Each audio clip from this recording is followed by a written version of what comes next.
नमस्कार, शाम के 7 बज रहे हैं। आप देख रहे हैं देश दिन भर। मैं हूं आकाश सोनी।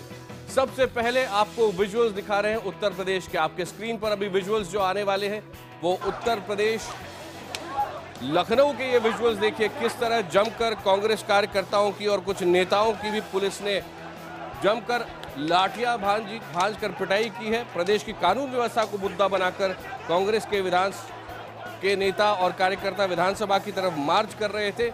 उस वक्त के ये विजुअल्स हैं, आप देख सकते हैं किस तरह जमकर लाठियां भांजी गई। और राज बब्बर भी आप आपके स्क्रीन पर देख रहे हैं, ये भी वहां पर थे और उन्हें भी कांग्रेसी कार्यकर्ता कह रहे हैं चोट आई है।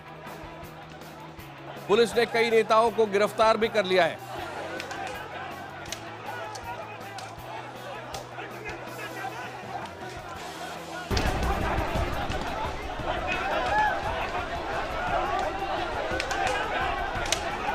जमीन पर पड़े कांग्रेस कार्यकर्ता और उस पर लाठियां बरसाती लखनऊ पुलिस। जैसे ही इन लोगों ने विधानसभा की ओर मार्च किया, पुलिस ने इनका रास्ता रोक लिया क्योंकि प्रशासन ने लोगों को विधानसभा के घेराव की इजाजत नहीं दी थी। बताया जा रहा है कि इस दौरान कांग्रेस कार्यकर्ताओं ने बैरिकेड लांघने की कोशिश की और इसके बाद पुलिस के साथ धक्का मुक्की शुरू हो गई।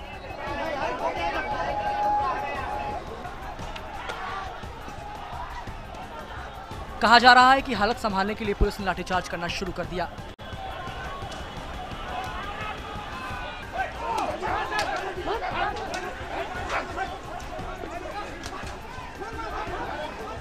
इस दौरान कांग्रेस सांसद राज बब्बर को भी चोट आई। कांग्रेस का आरोप है कि समाजवादी पार्टी सरकार गुंडागर्दी पर उतर आई है और शांतिपूर्ण प्रदर्शन को दबाने की कोशिश कर रही है। कि गुंडागर्दी प्रदेश सरकार ने दिखलाई है, इसकी कोई पहले से ये आशा ही नहीं थी कि ऐसी गुंडागर्दी ये सरकार दिखलाएगी। ये तो आप देख रहे थे कि सड़क पर क्या हुआ। उत्तर प्रदेश विधानसभा के अंदर भी कानून व्यवस्था को मुद्दा बनाकर विपक्ष ने जमकर हंगामा किया और नारेबाजी हुई। इस कारण से प्रश्नकाल धुल गया और सदन की कार्रवाई को स्थगित करना पड़ा। वेल में स्पीकर के सामने प्रदर्शन कर रहे हैं ये बीजेपी, बीएसपी, कांग्रेस और आरएलडी के विधायक। विपक्षी दलों ने सदन की कार्यवाही शुरू होते ही पोस्टर दिखाने शुरू कर दिए। नीली टोपी में आए बीएसपी विधायकों ने झंडे भी लहराए। दरअसल विपक्ष मेरठ में बदमाशों के हाथों मारे गए फौजी वेद मित्र के मामले पर सदन में नियम 311 तहत चर्चा की मांग कर रहे थे और हंगामा इतना बढ़ गया कि स्पीकर को कार्यवाही आधे घंटे के लिए स्थगित करनी पड़ी। इसके अलावा बाद में जब दोबारा सदन बैठा, स्वामी प्रसाद मौर्य ने बोलना शुरू किया। इसी दौरान बीजेपी, कांग्रेस के विधायक धरने पर बैठ गए। फौजी को शहादत देनी पड़ी है। भारतीय जनता पार्टी की मांग है कि फौजी को शहीद का दर्जा दिया जाए, फौजी को मदद 50 लाख रुपए दी जाए। उधर मेरठ के टीपी नगर में छेड़खानी का विरोध करने पर फौजी वेद मित्र की हत्या के मामले में लोगों का गुस्सा बढ़ता जा रहा है। सैकड़ों लोगों ने सड़क पर उतरकर वेद मित्र को इंसाफ के लिए प्रदर्शन किया। साथ ही सरकार से पीड़ित परिवार के लिए 20 लाख की मदद भी मांगी। प्रदर्शन के बाद लोगों ने एसपी को ज्ञापन भी सौंपा। इस मामले में पुलिस ने चारों आरोपियों की गिरफ्तारी कर ली है। पश्चिम बंगाल में कोलकाता से खबर ये आ रही है कि लेडीज स्पेशल ट्रेन को लेकर पुलिस और यात्रियों के बीच झड़प हो गई और उसके बाद नाराज यात्रियों ने पुलिस के ऊपर पथराव भी किया। कोलकाता से करीब 25 किलोमीटर दूर खरदा रेलवे स्टेशन पर मुसाफिरों के गुस्से का शिकार पुलिस वाले भी हो गए। नाराज मुसाफिरों के पथराव में 7 पुलिसकर्मी घायल हो गए जबकि 15 मुसाफिरों को भी चोट आई। खरदा स्टेशन पर यह बवाल तब शुरू हुआ जब महिला यात्रियों ने मातृभूमि लेडीज स्पेशल ट्रेन के कई डिब्बों को पुरुष यात्रियों के लिए खोले जाने का विरोध किया। इसे लेकर पुरुष और महिला यात्रियों के बीच कहासुनी शुरू हो गई। जब पुलिस ने इस भीड़ को हटाने की कोशिश की तो लोगों ने पथराव शुरू कर दिया। पुलिस ने आंसू गैस और लाठीचार्ज का इस्तेमाल किया और लोगों को वहां से खदेड़ा, मगर इस बीच बवाल की वजह से 20 लोगों को ट्रेन रद्द करनी पड़ी। बिहार में एक बार फिर ऐसा मामला सामने आया है जब लोगों ने कानून को अपने हाथ में ले लिया। कुछ लोगों ने कहा कि 3 लोग चोर हैं और उसके बाद बड़ी भीड़ वहां इकट्ठा हो गई। इन लोगों को पीट कर मार डाला गया। ग्रामीणों की पिटाई से गंभीर रूप से घायल शहबाज खुद को यूपी के सहारनपुर का रहने वाला बता रहा है। पिटाई से बुरी तरह जख्मी होने के बाद वो अपराध में शामिल होने की बात भी मान रहा है। इस पूरी घटना की जानकारी देते हुए गया के विष्णुगंज पंचायत के मुखिया अजय कुमार गुप्ता ने बताया कि चोर ने रात में उनके घर की अलमारी से 7 से 8 लाख का जेवर चुरा लिया और फिर वहां से भागने लगा। जो भी जेवरात था मेरे बच्चे के, मेरे बाप के, और पैसा उसमें एक भी नहीं है। 2 ATM मेरा बेटा के था। उसके भागने के वक्त हंगामा हो गया और गांव वालों ने चारों चोरों को घेर लिया। फिर चारों चोरों की जमकर पिटाई शुरू हो गई। भीड़ ने इतनी पिटाई कर दी कि 3 अपराधियों की मौके पर ही मौत हो गई और एक आरोपी बच गया और उसे गांव वालों ने बंधक बना लिया। मतलब चोरी करने को आए थे। अच्छा, तो ये क्या कैसे हो गया?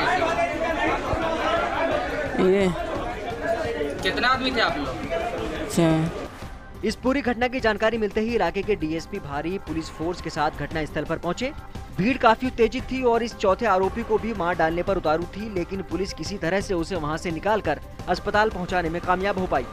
4 चोर को पकड़ लिए, जिसमें से 3 लोगों के उन लोगों ने मारपीट करके काफी बुरी तरह से घायल कर दिया है, जिसके बाद में मृत्यु हो गई। एक आदमी बच रहा है, जिसको कि हम लोग अभी लेके जा रहे हैं। महाराष्ट्र के शोलापुर से एक सनसनीखेज खबर आ रही है। शोलापुर में हुआ ये कि एक आदमी बहुत परेशान था, अपनी बेटी के प्रेमी से उससे नाराज था, उसने उसके ऊपर गोली चला दी। बाद में इस आदमी ने थाने में जाके आत्मसमर्पण कर दिया। सोलापुर के भवानीपेट 17 साल के एक युवक को एक शख्स ने पास से 2 गोली मारकर बुरी तरह से जख्मी कर दिया। एक गोली उसके चेहरे पर लगी और दूसरी गोली उसके पैर में लगी। युवक को जख्मी हालत में अस्पताल में भर्ती कराया गया, जहां उसकी हालत नाजुक बताई जा रही है।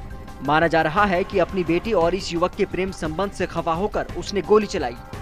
लड़का और लड़की का प्रेम प्रकरण था, इसके वजह से लड़की के पिताजी ने लड़के के ऊपर गोली चलाई है। युवक को गोली मारने के बाद वो शख्स खुद ही थाने पहुंचा और अपने रिवॉल्वर समेत सरेंडर कर दिया। पुलिस ने उसको गिरफ्तार कर जांच शुरू कर दी है। इस वारदात के पहले उनके समाज के लोगों की एक बैठक में इस प्रेम संबंध का मुद्दा उठा था। वहां युवक और युवती ने अलग होने का वादा किया था। उसके पिता के मुताबिक ये दोनों फिर से मिलने लगे थे, जिससे उसके पिता खफा हो गए थे।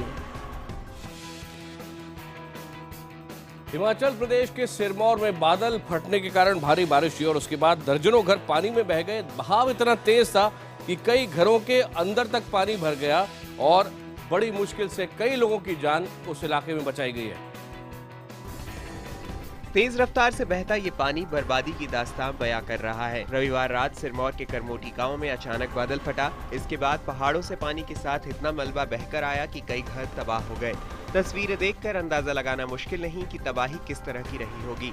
घरों के अंदर अभी भी पानी जमा दिख रहा है। लोग लगातार मलबा और पानी निकालने की कोशिश में लगे हैं। कई लोगों ने रात के वक्त पानी का रुख मोड़ने की कोशिश भी की, मगर तेज बहाव की चपेट में आने से वो बाल बाल बच गए।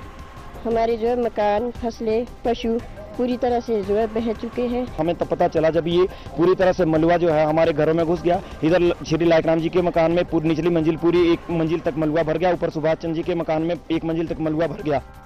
उधर सरकारी नुमाइंदों ने हालात का जायजा लिया और हर मुमकिन मदद का भरोसा दिया और राहत सामग्री भी बांटी।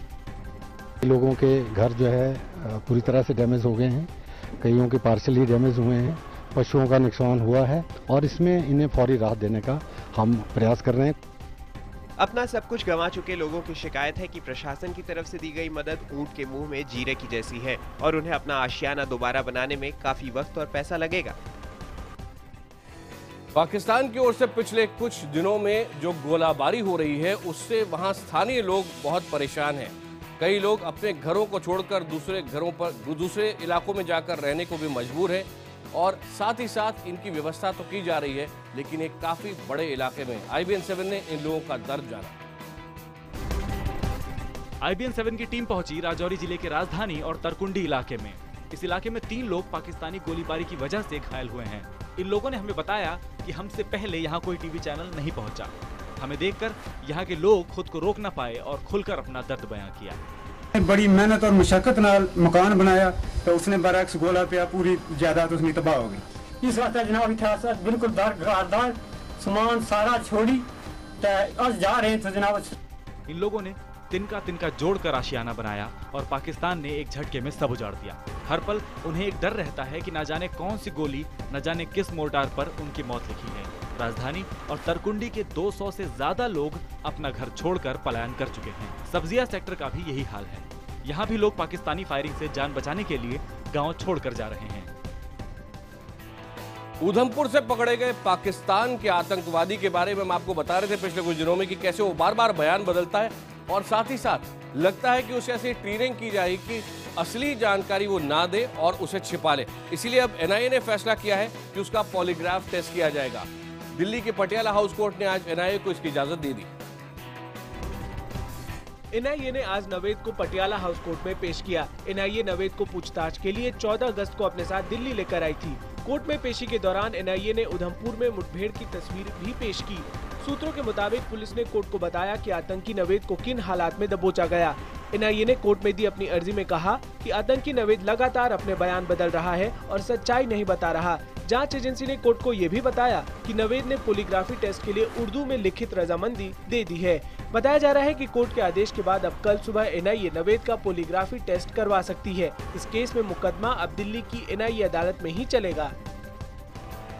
जाने माने गायक अरिजीत सिंह को अंडरवर्ल्ड की धमकी मिली है। बताया जा रहा है कि रवि पुजारी गैंग ने अरिजीत को फोन पर यह धमकी दी और साथ ही साथ फिरौती की मांग भी की और इस बात की शिकायत अरिजीत ने मुंबई के ओशिवारा पुलिस स्टेशन में कर दी है। तेरा मेरा रिश्ता है कैसा, एक पल दूर गवारा नहीं। आशिकी 2 के गाने क्योंकि तुम ही उसे बॉलीवुड पर छा जाने वाले गायक अरिजीत को रवि पुजारी गैंग से धमकी भरा कॉल आया। पुलिस में दर्ज शिकायत के मुताबिक रवि पुजारी गैंग की तरफ से धमकी देने वाले ने कहा कि या तो 5 करोड़ रुपए दो या फिर मुफ्त में 2 शो करो। कहा जा रहा है कि अमेरिका में अरिजीत एक शो करने वाले थे, मगर ऑर्गेनाइजर नट्टू भाई के आखिरी वक्त में कॉन्फर्मेशन की वजह से अरिजीत ने मना कर दिया, इसीलिए उन्हें धमकियां दी जा रही हैं। उधर अरिजीत सिंह की तरफ से जारी बयान में कहा गया है कि किसी ने नट्टू भाई को फोन कर कम बजट में शो ऑर्गेनाइज करवाने को कहा और इसीलिए रवि पुजारी की मदद ली।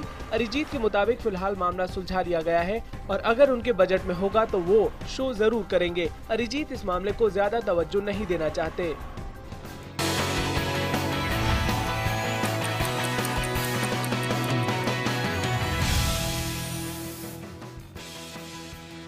देश दिन भर में एक बार फिर आपका स्वागत है। 1 रैंक 1 पेंशन की मांग को लेकर 2 पूर्व सैनिक आमरण अनशन पर बैठ गए। Report. Retired colonel Pushpendra Singh और रिटायर्ड हवलदार मेजर सिंह लगातार 1 रैंक 1 पेंशन की मांग पर अड़े हुए हैं। पूर्व सैनिकों को उम्मीद थी कि 15 अगस्त को लाल किले से प्रधानमंत्री इस बारे में कोई ऐलान करेंगे, लेकिन जब ऐसा नहीं हुआ तो वो एक बार फिर से आंदोलन पर उतारू हो गए हैं। इससे पहले रविवार को पूर्व सैनिकों की रक्षा मंत्री से मुलाकात हुई थी। पूर्व सैनिकों ने पीएम मोदी से मिलने की बात कही, तब मनोहर पर्रिकर ने पीएम से मुलाकात का भरोसा दिलाया था। क्या प्रधानमंत्री हमें ये 5 साल के बाद देंगे? इस बीच 7 पूर्व सेना अध्यक्ष, 1 पूर्व नौसेना अध्यक्ष और 2 पूर्व वायुसेना अध्यक्ष ने प्रधानमंत्री नरेंद्र मोदी को एक खुला खत लिखा है। इन सेना अध्यक्षों ने मांग की है कि पूर्व सैनिकों के लिए 1 रैंक 1 पेंशन को जल्द लागू किया जाए। पिछले कुछ महीनों से पूर्व सैनिक दिल्ली के जंतर मंतर और देश के कई इलाकों में प्रदर्शन कर रहे हैं। एक अनुमान के मुताबिक 1 रैंक 1 पेंशन से 22 लाख सैनिकों और करीब 6 लाख वॉर विडोज को फायदा पहुँचेगा। सुप्रीम कोर्ट ने नीतीश कटारा हत्याकांड केस में विकास यादव और विशाल यादव दोनों को दोषी करार दिया है। हाईकोर्ट से बाकायदा हाईकोर्ट के खिलाफ गए थे ये दोनों भाई और इसलिए उनके लिए बड़ा झटका है क्योंकि अब सुप्रीम कोर्ट ने भी उनको दोषी करार दे दिया। दिल्ली हाईकोर्ट ने नीतीश कटारा हत्याकांड में विकास और विशाल यादव को 30-30 साल की सजा सुनाई थी और इस जुर्म में उनका साथ देने वाले सुखदेव पहलवान को 25 साल की सजा सुनाई थी। हाईकोर्ट ने अपने फैसले में साफ कहा था कि इन लोगों को छोड़ा नहीं जाएगा। इस फैसले के खिलाफ ये लोग सुप्रीम कोर्ट पहुंच गए और पहली ही सुनवाई में आज सुप्रीम कोर्ट ने इन्हें दोषी माना। माननीय उच्चतम न्यायालय ने इस बात को माना कि इन तीनों ने ही हत्या की थी। ये नीतीश को बहुत बड़े मायने में न्याय मिल गया। वो सब लोग जिन्होंने हमारी बात मानी थी जो हाई कोर्ट का फैसला था, जो ट्रायल कोर्ट का फैसला था, उन सब के लिए एक बहुत बड़ा दिन है। सुप्रीम कोर्ट ने विकास और विशाल की याचिका पर ये जरूर कहा कि सजा पर बहस हो सकती है। 30-30 साल की सजा के मामले में सुप्रीम कोर्ट ने यूपी पुलिस को नोटिस भेजकर 6 हफ्ते में जवाब मांगा है। आपने कुछ समय से देखा होगा कि आपके कॉल ड्रॉप होते हैं, आप कॉल लगाने की कोशिश करते हैं, बीच कॉल में कभी बंद हो जाते हैं, कभी कॉल लगते ही नहीं है। तो सरकार ने लोगों की समस्याओं को देखते हुए टेलीकॉम कंपनियों पर दबाव बनाया है, लेकिन टेलीकॉम कंपनियों का कहना है कि उनकी अपनी दिक्कतें हैं।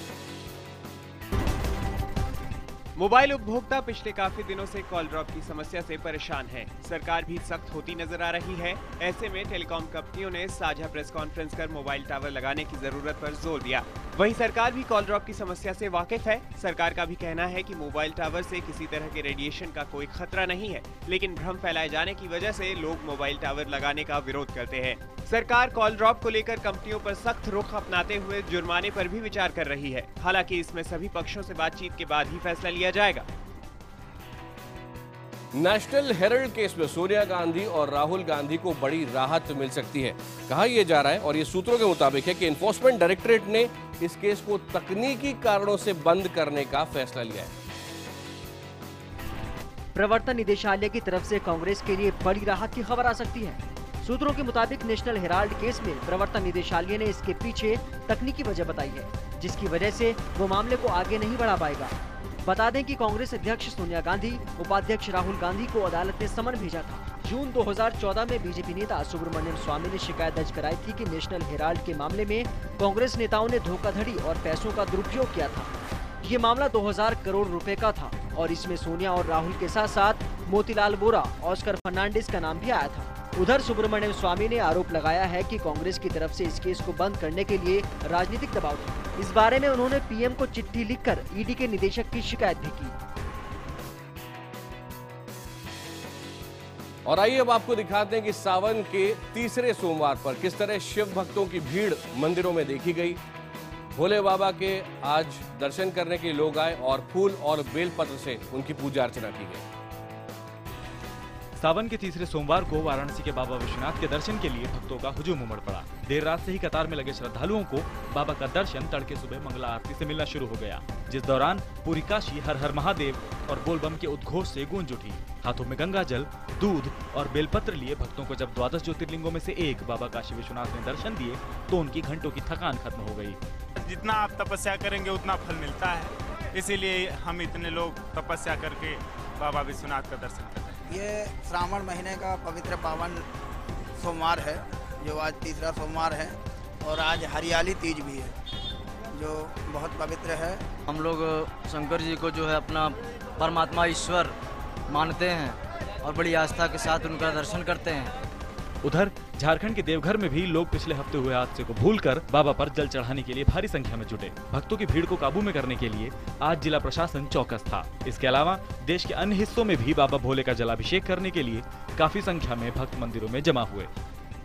लेकिन सीधे आपको इन विजुअल के साथ छोड़े जा रहे हैं। ये विजुअल्स आप देख रहे हैं दुबई नेशनल स्टेडियम से, जहां प्रधानमंत्री नरेंद्र मोदी अब से थोड़ी देर में बोलने वाले हैं।